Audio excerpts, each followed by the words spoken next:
नमस्ते दोस्तों, स्वागत है आप सभी का आपके अपने यूट्यूब चैनल पर। तो दोस्तों हम देखेंगे कि मंडे को हो क्या सकता है। उससे पहले हम ये देखेंगे कि वीकली में और मंथली में चल क्या रहा है। वीकली और मंथली देखने से पहले हम एक बार डेली एनालिसिस कर लेते हैं। तो दोस्तों डेली जो चार्ट है इसको देख के हमको यही लग रहा है कि ये ऊपर तो नहीं जाने वाला है जब तक कि कोई बहुत बड़ी पॉजिटिव न्यूज़ ना आ जाए। ये एक इन्वर्टेड हैमर कैंडल जो बना है फ्राइडे को, अगर इसका हाई ब्रेक हो जाता है एक फुल बॉडी साइज कैंडल से, फिर तो हम ये बोल सकते हैं कि यही एक बॉटम है। इसके बाद ट्रेंड रिवर्सल हो गया। लेकिन अगर इसका हाई ब्रेकआउट नहीं होता है, इसका लो का ब्रेकडाउन होता है, तो ये जो लो है 23,200 का, मान सकते हैं इसको 23,200, ये लो ज़्यादा दिन टिकने नहीं वाला। उसके बाद हमें एक नए जो सपोर्ट मिलेंगे वो 22,300 से 22,400 ये नए सपोर्ट बन जाएंगे।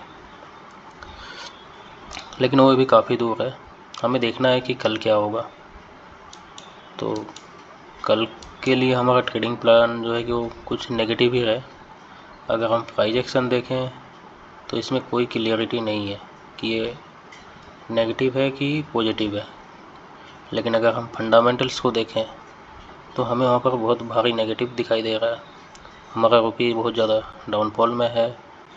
इसके साथ ही ऑयल के प्राइस बढ़ते जा रहे हैं, पूरी दुनिया भर में शॉर्टेज हो रही है और एक वॉर का खतरा तो है ही। तो इन सबको देखते हुए फंडामेंटली हम ये नहीं बोल सकते हैं कि बहुत ज़्यादा कुछ पॉजिटिव है, सब कुछ नेगेटिव है इन सबको देखते हुए। लेकिन प्राइजेक्शन में वो नेगेटिविटी दिख नहीं रहा है कहीं भी। यहाँ पे जो ये कंसोलिडेशन हो रहा है ये हमेशा हमें एक बाइंग का जो है कि बायर्स जिस तरीके से बाई करते हैं, बायर्स कभी भी एक साथ बाई नहीं करते, वो कंसोलिडेट कराते हैं मार्केट को। वो अपनी पोजीशन का बिल्डअप करते हैं धीरे धीरे। अगर हम एक वीकली कैंडल देखें तो वीकली कैंडल हमें यही बोल रहा है कि जब तक 24,000 का हाई, ये जो हाई है इसके लास्ट कैंडल का, जब तक इसका हाई ब्रेकआउट नहीं हो जाता तब तक हम बुलिश नहीं हो सकते।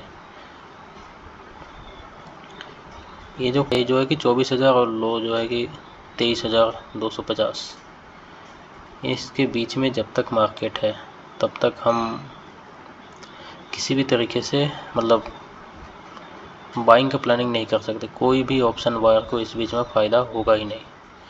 इस बीच में उसी को फ़ायदा हो सकता है जो स्कैल्पिंग करता है या सेलिंग करता है, इन दोनों को ही फ़ायदा होगा और किसी को नहीं होगा यहाँ पे फ़ायदा। अगर हम मंथली कैंडल देखें तो यहाँ पे हमें एक मदर बेबी कैंडल के जैसा दिख रहा है। अब हमें ये देखना होगा कि इस मंथ में क्लोजिंग कैसा आता है। अगर हमें क्लोजिंग 23,700 या 23,800 इसके आसपास कहीं मिलती है फिर तो ठीक है। लेकिन अगर इसकी क्लोजिंग हमें इसको एंगल करते हुए दिखती है 23,800 22,800 तक, फिर हम ये बोल सकते हैं कि ये जो सपोर्ट है फिर तो ये सपोर्ट भी डेंजर में आ जाएगा, ये बचेगा नहीं उसके बाद। तो ये मंथ एक डिसाइड करेगा इस मंथ का कैंडल कि फ्यूचर में क्या होगा। अगर इस मंथ का कैंडल एक डोजी कैंडल क्लोज हो जाता है और इसका हाई ब्रेकआउट हो जाता है तो हमें 26,000 का ब्रेकआउट अगले एक साल में देखने को मिल जाएगा।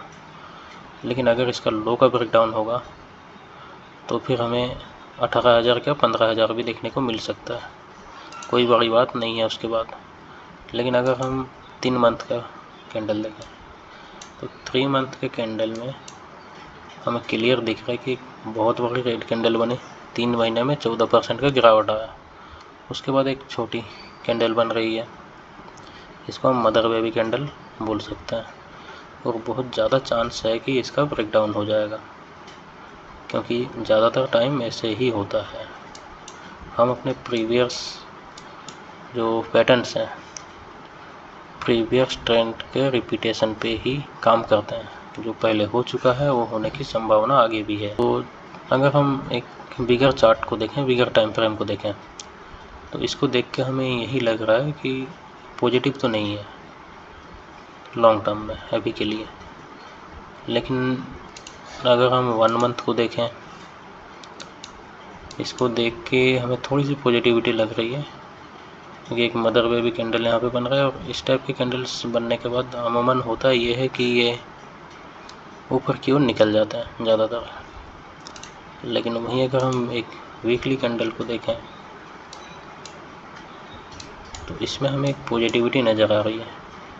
यहाँ से यहाँ तक शायद RSI फिबोनाची का 50% हो सकता है ये, जो कि एक स्ट्रॉन्ग सपोर्ट होता है। और वहीं से ये सपोर्ट ले भी रहा है। अगर ये सपोर्ट ले लेता है तो हमें बहुत ही जल्दी 26,000 का जो हाई है वो देखने को मिल सकता है। लेकिन वहीं अगर हम डेली चार्ट को देखें, तो इसमें हमें मिला है एक इन्वर्टेड हैमर। अब बहुत ज़्यादा चांस है कि इसका लो का ब्रेकडाउन हो जाए। नहीं होता है तो अच्छी बात है, लेकिन अगर हो गया तो हमें 23,200 ये जो लेवल हैं, ये लेवल्स हमें बहुत ही जल्दी देखने को मिल जाएंगे। अब हम ये देखते हैं कि आखिर मंडे को होगा क्या।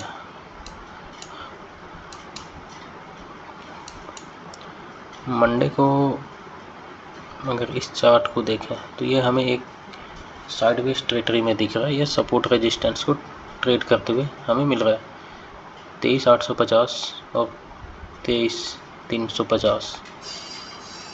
ये जो रेंज हो जाएगा 23,850 से 23,350, इस रेंज के अंदर ही रहने का सबसे ज़्यादा चांस है। जब तक बाज़ार में 23,850 का ब्रेकआउट नहीं हो जाता।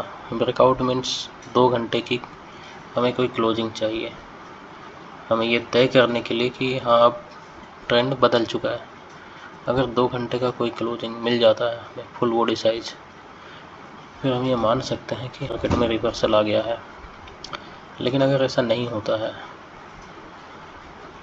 तो इसी रेंज में ट्रेड करता रहेगा और बायर्स को कुछ नहीं मिलेगा, उनका सिर्फ पैसा ही जाएगा।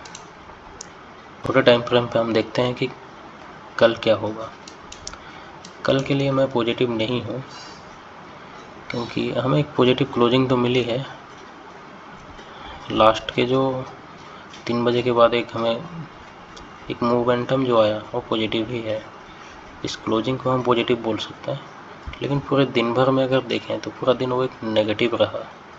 पहले मार्केट बायर्स जो है कि मार्केट को ऊपर ले जाने की कोशिश किए, लेकिन लेके जा नहीं पाए। हमें जैसा कि दिख रहा 23,850, 23,800 से 23,850 ये एक नया सेलिंग जोन है, और वहीं से सेल ऑफ आया भी। अब कल सबसे ज़्यादा जो चांस है कि कोस्ट का ओपनिंग हो सकता है या फिर गैप डाउन ओपन होगा। अगर हमें कहीं भी 23,850 के आसपास ओपनिंग मिलता है तो सबसे ज़्यादा चांस है कि उसके बाद एक मान के चलते हैं कि 23,800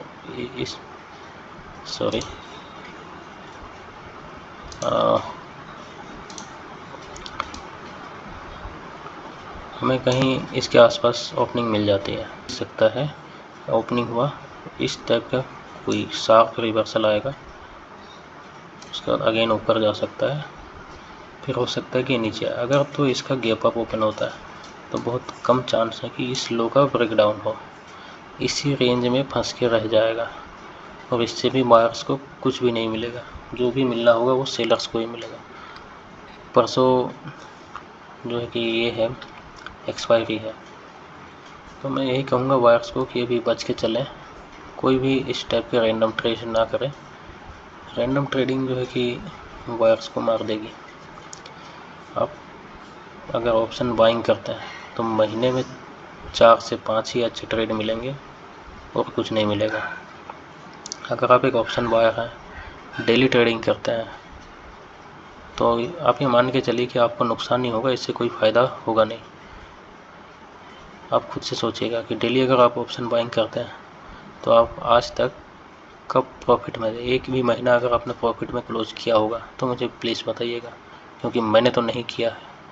मैंने जो भी महीना प्रॉफिट में क्लोज किया है वो सभी महीने सेलिंग के थे, ना कि बाइंग के। मैं ऑप्शन बाइंग बहुत ही कम करता हूँ, ज़्यादातर सेलिंग करता हूँ और ऑप्शंस में काम नहीं करना प्रेफर करता हूँ। मैं ज़्यादातर काम स्टॉक्स में करता हूँ। तो कल के लिए हमारा यही ट्रेड प्लान है दोस्तों, कि अगर गैप अप होता है तो कोई बहुत बड़ा गैप अप मुझे दिख नहीं रहा है। सबसे ज़्यादा चांस है कि कल कोई गैप डाउन हो जाए इसके आसपास, इस लो के आसपास कहीं। तो अगर ऐसा कुछ होगा तो भी यहाँ से हमें अपसाइड ही पहला मूव तो वही देखेगा कि प्रॉफिट बुकिंग होगा। फिर हो सकता है कि सेकंड हाफ में इसको ब्रेक डाउन करने का कोशिश करें और नीचे की साइड फर्दर एक मूव मिले।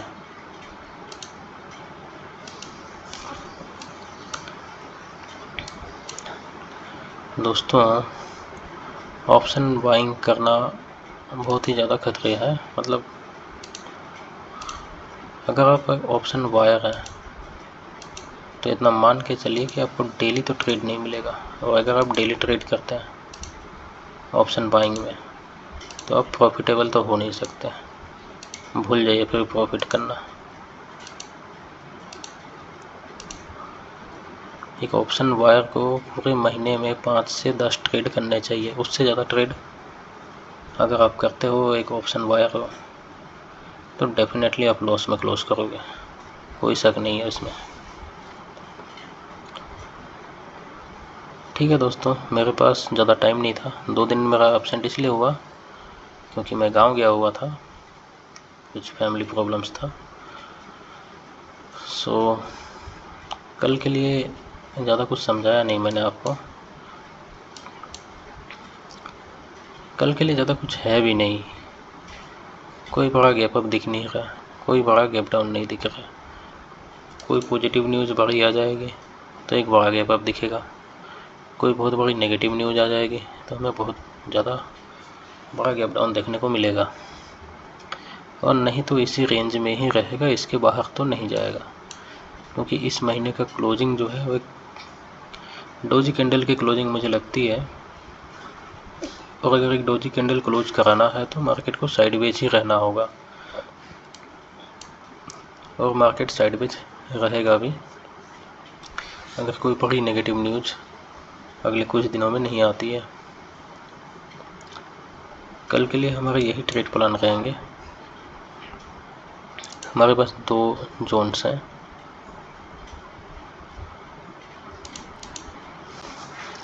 ये हाई 23,850, 23,800 से 23,850 का एक रेंज होता है।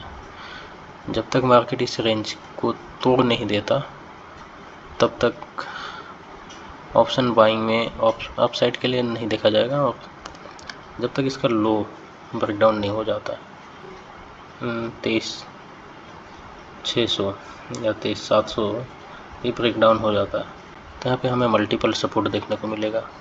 कहीं से भी मार्केट मूव अपसाइड के लिए मूव कर सकता है। तो जब तक इस रेंज में है 23,600 से 23,850, ये जो 250 पॉइंट का एक रेंज है, इस रेंज में ऑप्शन बायर के लिए कुछ भी नहीं है।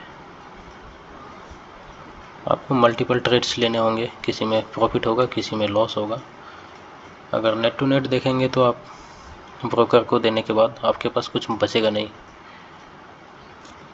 तो मैं तो ऑप्शन बायर को ही सलाह दूंगा कि बचें अभी ऑप्शन बाइंग करने से इस मंथ के क्लोजिंग तक। ऑप्शन बाइंग में कुछ नहीं मिल सकता है अभी। ठीक है दोस्तों, थैंक यू। अगर मेरे वीडियो में कहीं कोई कमी है तो प्लीज़ बताइएगा। अगर आपको प्राइस एक्शन को सीखना है तो क्या सीखना है प्राइस एक्शन में, प्लीज़ वो भी बताइएगा, क्योंकि मुझे नहीं पता कि आपको कितना आता है। यहाँ पर हम सभी सीख ही रहे हैं, स्टूडेंट ही हैं। मुझे भी बहुत ज़्यादा नहीं आता, हो सकता है कि आपको मुझसे ज़्यादा आता हो। अगर ज़्यादा आता है तो प्लीज़ मुझे भी सिखा के जाइएगा। थैंक यू दोस्तों।